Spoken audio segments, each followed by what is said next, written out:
주님께서 여러분과 함께 또한 부재의 영과 함께 마테오가 전한 거룩한 복음입니다. 주님 영광 받으소서. 예수님께서는 헤로데 임금 때에 유다 베들레헴에서 태어나셨다. 그러자 동방에서 박사들이 예루살렘에 와서 유다인들의 임금으로 태어나신 분이 어디 계십니까? 우리는 동방에서 그분의 별을 보고 그분께 경배하러 왔습니다. 하고 말하였다. 이 말을 듣고 헤로데 임금을 비롯하여 온 예루살렘이 깜짝 놀랐다. 헤로데는 백성의 수석사제들과 율법학자들을 모두 모아놓고 메시아가 태어날 곳이 어디인지 물어보았다. 그들이 헤로데에게 말하였다. 유다 베들레헴입니다. 사실 예언자가 이렇게 기록해 놓았습니다. 유다 땅 베들레헴아, 너는 유다의 주요 고을 가운데 결코 가장 작은 고을이 아니다. 너에게서 통치자가 나와 내 백성 이스라엘을 보살피리라. 그때 헤로데는 박사들을 몰래 불러 별이 나타난 시간을 정확히 알아내고서는 그들을 베들레헴으로 보내면서 말하였다. 가서 그 아기에 관하여 잘 알아보시오. 그리고 그 아기를 찾거든 나에게 알려주시오. 나도 가서 경배하겠소. 그들은 임금의 말을 듣고 길을 떠났다. 그러자 동방에서 본 별이 그들을 앞서가다가 아기가 있는 곳 위에 이르러 멈추었다. 그들은 그 별을 보고 더없이 기뻐하였다. 그리고 그 집에 들어가 어머니 마리아와 함께 있는 아기를 보고 땅에 엎드려 경배하였다. 또 보물 상자를 열고 아기에게 황금과 유향과 몰약을 예물로 드렸다. 그들은 꿈에 헤로데에게 돌아가지 말라는 지시를 받고 다른 길로 자기 고장에 돌아갔다. 주님의 말씀입니다. 그리스도님 찬미합니다.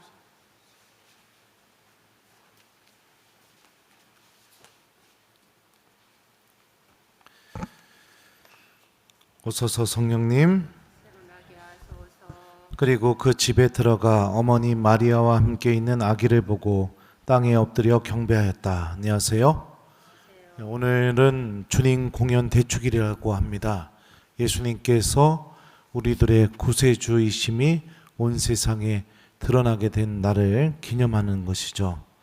여러분들은 어떨까요? 예수님이 어디에 계신지 알고 있다면 어떻게 하실래요? 1번, 하던 모든 일을 다 중단하고 나는 예수님을 보러 떠날 것이다. 2번, 내가 해야 될 일들도 있기 때문에 너무너무 보러 가고 싶지만 갈 수는 없을 것 같다. 3번, 대답하기 싫다. 자, 몇 번인가요? 1번. 진짜요? 진짜요? 제가 볼 땐 2번 같은데. 네. 동방박사들은 여러분들 별의 인도로 예루살렘까지 가요. 가서 헤로데를 만납니다. 그리고 오늘 복음을 보면 헤로데 임금이라고 얘기하죠. 그러니까 외국인이 여러분들 다른 나라 들어가서 그 나라 왕을 만나서 뭘 물어볼 수 있는 그런 외국인이라면 그 사람의 지위가 어느 정도일까요? 1번, 아주 형편없는 외국인. 2번, 그 나라의 왕과 동등할 정도의 권위와 존경을 받고 있는 외국인. 몇 번일까요? 그렇죠. 그렇게 다른 나라에서 아주 존경받고 권위와 힘을 갖고 있던 사람들이 별을 보고 하던 것을 모두 내려놓고 그 별을 따라서 예수님께로 걸어가게 됩니다. 주님을 만나는 길은요, 바로 이 마음 안에서부터 시작돼요. 근데 여러분들 예수님 어디 있는지 알게 되면은 내가 하던 일 다 중단하고 갈 거라고 분명히 말씀하셨죠. 그죠? 이 미사 안에 계십니다. 주님의 말씀 안에 계셔요. 그리고 오늘 동방박사들 이 마지막에 베들레헴으로 가서 예수님이 태어난 곳에 이르게 됩니다. 자, 예수님이 태어난 곳이 어디였을까요? 1번 롯데타워처럼 초호화 아파트, 2번 마국간, 3번 모르겠다. 몇 번이에요? 마국간이에요. 그 외국에서부터 지금 차도 없잖아요. 그 별만 보면서 걸어서 와가지고 그렇게 지위도 높고 권위도 있고 존경받는 사람이 가가지고선 하느님이 계신 곳으로 안내받은 곳이 어디냐? 아주 초라한 마국간. 그 마국간 문을 딱 열었는데 예수님은 어떻게 하고 계셨을까요? 1번 아주 그 비싼, 요즘 제일 비싼 게 뭐예요? 헤르메스 유모차 위에 누워 있었다. 2번 구유, 말 여물통인 구유에 누워 있었다. 몇 번이에요? 예. 문을 열고 봤더니 더 초라하게 계시는 거예요. 어떤 마음이 들었을까요? 우리 동방 박사들이. 오늘 복음은 우리에게 뭐를 알려줄까요? 그렇게 가난하고 보잘것없고 초라한 바로 그곳에 하느님이 계시다는 것을 복음이 알려주고 있죠. 자, 그러면 여러분들 예수님이 어디 계신지 알면은 나는 하던 일을 모든 것을 중단하고 그곳으로 가시겠다고 했어요. 자, 이 미사 시간, 주님의 말씀, 그리고 우리 주변에 있는 가장 작은 이들. 그래서 마태오복음의 마지막 부분에 예수님이 뭐라고 말씀하시죠? 내가 진실로 너희에게 말한다. 너희가 내 형제들 가운데 가장 작은 이에게 준 게 바로 나에게 준 것이다. 또 예수님이 어디 계실까요? 둘이나 셋 내 이름으로 모인 곳에 나도 함께 있기 때문이다. 이렇게 말씀하셨죠. 어디 있는지 다 알고 있습니다. 그런데 중단하고 갈 수 있나요? 다시 한번 물어보겠습니다. 1번 나는 모든 것을 중단하고 갈 수 있다. 2번 신부님 얘기를 들어보니 나는 몇 번 가본 적이 없는 것 같다. 3번 대답하기 싫다. 이거 물어보면 또 창피할 수도 있으니까 안 물어보겠습니다. 예. 예수님은 언제나 우리들과 함께 계십니다. 그리고 우리들의 주님으로 당신의 그 구원을 드러내고 계셔요. 중요한 것은 무엇이냐? 나의 마음에 달려 있다는 겁니다. 여러분들 오늘 복음을 보면 헤로데와 율법학자들과 수석사제들, 하느님의 말씀이 명확하게 가리키는 곳을 알고 있었습니다. 그죠? 별은 어디로 인도할지 모르지만 그냥 별만 따라서 갔던 동방박사들과 달리 하느님의 말씀은 명확하게 지명까지 다 알려주고 있어요. 예수님이 어디 계시는지. 근데 그 말씀을 듣고도 헤로데, 율법학자, 수석사제들 1번 동방박사들과 함께 예수님께 경배하러 갔다. 2번 알고 있음에도 불구하고 한 발자국도 꿈쩍하지 않았다. 몇 번이에요? 예? 그렇죠. 주님은 어디에 계시는지 우리는 다 알고 있습니다. 하지만 내 마음이 움직이지 않는다면, 예수님께로 그 향하는 발걸음이 떨어지지 못하게 하는 것들이 내 마음속에 너무나 많이 있다면, 정작 예수님은 우리와 함께 계시고 나를 구원하시기 위해 오셨지만 나는 예수님께로 걸어나가지 못하는 불행한 신앙인이 될 겁니다. 이거는 여러분들 하느님의 말씀을 잘 알고 있다고 해서 되는 일이 아니에요. 왜냐? 율법학자들은 누구보다도 하느님의 말씀을 잘 알고 있었던 사람들입니다. 이거는 내가 신앙생활을 열심히 하고 있다고 해서 이루어지는 게 아니에요. 왜요? 수석사제들은 제사 때마다 주님께 앞에 나서서 예배를 드렸던 사제들이었습니다. 그죠?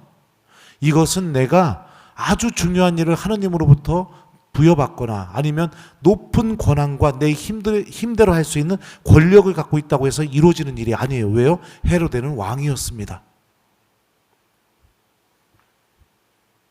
가장 필요한 것은 지금 이 순간 예수님이 어디에 계신지를 알고 있고 주님께서 나를 부르고 계시다면 모든 것을 좀 주님께 맡기고 내가 예수님을 먼저 만나러 나가려는 용기, 이게 필요합니다. 오늘날 많은 신앙인들 안에서 이 용기가 사라지고 있어요. 예수님 다음에요. 다음에요. 이거 해야 돼요. 다음에요. 여기 가야 돼요. 다음에요. 그러니 우리들의 발걸음은 예수님께로 향하지 못하고 있죠.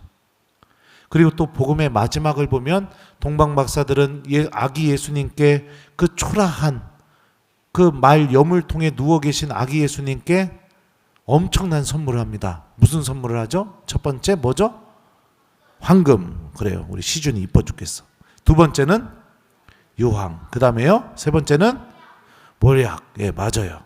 이 세 가지를 선물을 합니다. 가장 초라해 보이는, 가장 보잘것없어 보이는 그 모습을 갖고 있는 하느님이신 아기 예수님께 그들이 준비한 가장 최고의 선물을 봉헌하죠. 여러분들 신앙생활 안에서 기도가 사라지고 있고 내 영혼이 메말라가고 있다면 동방박사들처럼 해보세요. 가장 보잘것없는 이에게 가장 최고의 것을 한번 나눠줘 보십시오. 그러면 예수님 만날 겁니다. 1,000원, 2,000원 주고선 자선했다고 하지 마시고 어마어마하게 한번 줘보세요. 그러면 예수님 만날 겁니다. 이게 바로 오늘 복음이 우리에게 알려주고 있는 메시지입니다. 예수님은 어디에 계신지 우리 다 알고 있습니다. 자, 그러면 어떻게 해야 돼요? 이제 내가 주님을 만나러 갈 것인가? 아니면 그대로 그 자리에 있을 것인가? 이거는 내가 선택할 부분이죠. 하지만 그 발걸음을 떼기 시작하는 순간부터 주님께서는 우리들의 마음을, 우리들의 삶을 축복해 줄 거예요. 오늘 일독서 말씀 보죠. 하느님께로 걸어가는 사람들 어떻게 묘사가 되고 있습니까? 그때 이것을 보는 너는 기쁜 빛으로 가득하고 너의 마음은 두근거리며 벅차오르리라. 하느님을 만나는 그 설레임이 나를 완전히 장악해서 하느님 때문에 두근거리는 그 마음, 하느님 때문에 기뻐하는 그 마음이 내 안에 충만하게 될 거라고 오늘 이사야 예언자가 우리에게 알려주고 있죠. 우리 믿음도 좀 이랬으면 좋겠습니다. 우리 신앙생활도 이랬으면 좋겠어요. 예수님은 가장 작은 이들 안에 계시고 미사 안에 살아계시고 우리가 함께 모여 기도하는 곳에 살아계시고 주님의 말씀 안에 살아계십니다. 공통점이 뭘까요? 제가 이야기한 것의 공통점들. 믿음이 없는 이들에게는 예수님이 계신 이 장소가 의미 없는 장소인 겁니다. 시간 낭비라고 생각하는 거죠. 가치 없다고 생각하는 거죠. 예. 바로 거기에 하느님이 계시다는 거 우리 모두 기억하면서 동방박사들처럼 예수님을 만나러 또벅또벅 걸어가는 우리 교우들이 되었으면 좋겠어요. 짧게는 주일 미사 안에서, 또 가깝게는 내 주변의 작은 이들 안에서, 멀게는 또 우리가 언제까지 걸어가야 될까요? 하느님 나라 갈 때까지 믿음을 잘 지키면서 예수님을 만나러 여행을 잘 떠나는 우리 교우들이 되었으면 좋겠습니다. 특별히 마지막으로 또 말씀드리고 싶은 게, 별은 여러분들 동방박사들을 예루살렘으로 먼저 인도했어요. 왜 그러느냐? 동방박사들이 예루살렘에서 하느님의 말씀을 듣게 만들었거든요. 그리고 주님의 말씀을 듣게 되자 별이 비로소 동방박사들을 베들레헴으로, 아기 예수님이 계신 곳으로 인도합니다. 신앙생활 안에서 하느님의 말씀을 듣는 마음이 사라지게 되면 절대로 살아계신 예수님께로 갈 수 없다라는 그 또 다른 메시지도 오늘 복음이 우리에게 알려주고 있죠. 자, 그러니까 어떻게 하겠어요? 떠날 줄 아는 용기, 그리고 하느님의 말씀을 듣는 마음, 이 두 가지를 우리가 소유한다면 우리는 삶을 통해, 우리들의 신앙생활을 통해 살아계신 예수님을 많이 만나는 그런 우리 하느님의 자녀들이 분명히 될 것입니다. 숙제 드릴게요. 일주일 동안 여러분들 주변의 가장 작은 이들에게 매일매일 선포되는 복음 말씀을 좀 실천해 보기, 요거를 숙제로 드립니다. 그러면 여러분들 집에서 가장 작은 이는 누굴까요? 자기 자신 빼고 한번 잘 생각해 보세요. 내가 언젠가 이렇게 물어봤더니 가장 작은 이가 누구예요? 했더니 신부님 저예요 이러더라고요. 예. 본인은 빼고 예. 내 배우자, 내 자녀들, 또 내 부모님, 그 중에 가장 작은 이가 누굴까? 한번 곰곰이 생각해 보고 그들에게 하나님 말씀을 실천하는 한 주간, 그리고 넓게는 여러분들이 만나는 이웃들 안에서 가장 작은 이들에게 주님의 말씀을 실천하는 한 주간, 그래서 우리도 동방박사들처럼 아기 예수님을 꼭 만나는 한 주간을 보냈으면 좋겠습니다. 그리고 그 집에 들어가 어머니 마리아와 함께 있는 아기를 보고 땅에 엎드려 경배하였다. 아멘.